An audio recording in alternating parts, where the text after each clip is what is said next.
Sunday, September 1st, 1991. That was the day I made my first sports wager.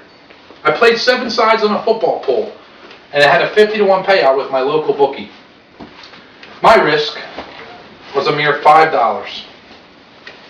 The games I selected were from the NFL, and they were spread out across the day from 1 p.m. until 11 p.m. that night. Throughout the day, as the scores for the game were revealed, my heart became filled with anxiety. My sweaty palms were clinging to my football pool as if it were my only possession in life. My heart was racing, and my eyes were ready to pop right out of my skull. This fanatic-like hysteria continued throughout the entire day, all the way until the final seconds of a 45-0 rout of the Redskins over the Lions. I had just won my first football bet I ever made. What a rush. What a win. What a day. This is all it took for me to become hooked. One little tiny taste of the action. One exciting day that wound up putting $250 in my pocket. Little did I know that small taste of sports gambling would eventually lead to a life of addiction, obsession, loneliness, and financial stress. Despite what happened to me and countless others, betting on sports is still viewed today as a harmless and leisurely way to enjoy a sporting event. It is also becoming increasingly popular today. According to Jeremy Martin, an author, journalist on DOCSports.com, he says, quote, "It has been estimated that 1 in every 4 Americans places at least one bet on a sporting event a year, and that 15% of America's population bets on sports regularly. With that being said, my ambition today is to make you more informed about sports gambling, the history and growth of it in America, and also the effects of an addiction to this form of sports entertainment." As popular as sports gambling has become in the United States, it did not originate here. In fact, it has been part of our history for quite some time. An article I read from a gaming website called 777.com states some of the earliest sports betting can be traced back to as early as 1000 BC, when the Chinese would bet on animal races. The ancient Greek culture adopted sports betting after the creation of the Olympic Games around 400 BC, and they would just simply bet on the athletes who competed against one another.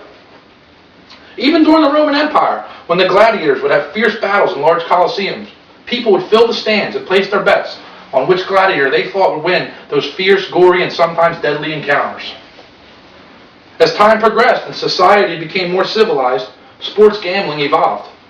It was in the 19th century when the English developed highly organized rugby and soccer organizations in the country. These games became very popular among people who bet on sports. The United States also became organized in their sporting events at this time too. The most popular, horse racing and professional baseball, would attract large crowds to their respective stadiums, where people would fill the stadiums and tracks and place their bets for the events of that day. As the United States progressed in the 20th century, more sports were introduced to the American public, and sports betting flourished. It thrived not only because of a growing interest in sports, but also due to the rapid increase of technology in America. 2 technological advances in America that have fueled the sports gambling industry are the invention of the television in the mid-20th century and the inception of the internet in the latter part of the century. The invention of the television had a major impact on people who were affiliated with betting on sports. Up until that point, if a bettor wanted to watch the game they had action on, they would have to attend the game in person. Now they could sit and enjoy the action from their own home or a local tavern. This is when the local bookkeeper became popular among sports gamblers. The local bookkeeper, or bookie, is an organization or person that takes bets illegally at an agreed-upon odds. The bettor and the bookie will usually keep a tab each week, and at the end of each week, one would pay the other the amount that was owed to them. The combination of the television and the bookie made sports betting more convenient. As if betting on sports was not already made easy, the development of the internet made wagering on sports even easier.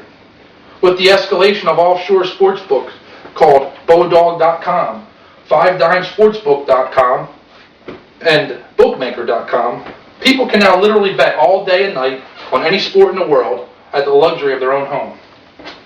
All a client has to have is an open account, a name, an address, and a credit card. This alone has driven the popularity of sports betting to new heights. As the number of wagers and bettors increase every year, so does the risk of people becoming addicted to this compulsive form of sports gambling. When people speak of addictions, Betting on sports is not usually one that rises to the top of discussions. However, the damaging consequences an addiction to sports gambling can have on a person is not much different than any other addiction. To name a few, financial problems, loss of self-esteem, loneliness, depression, contemplation of suicide, a turn to crime to feed the habit, a breakdown in relationships as well as marriages. In an article written for Yahoo.com, James Kent sums it up best. He says, "This is where family destruction and breakdown can begin to occur as less attention is paid to spouse and children and more on placing bets and watching games on television. When this occurs, things can often spiral downward with loss of car, job, and even house." Despite the mounting problems that this vice is causing in people, most do not recognize it as an issue today. Most bettors see sports gambling as a fun way to add a little spice or action to the game they are watching. I would be lying to you if I said that betting on sports was boring. The fact is, it is a very exciting way to watch sports. It adds that extra rooting interest to any game you bet on. With the resources that are available, the temptation is right in front of us every day we live. Being the avid sports fan that I am, I have to ask myself every day, is it really worth the risk? Thank you. If you just want to show everybody on the list there, or everybody. These are the people that watch. Thank you. Oh, God, no. There's actually 6.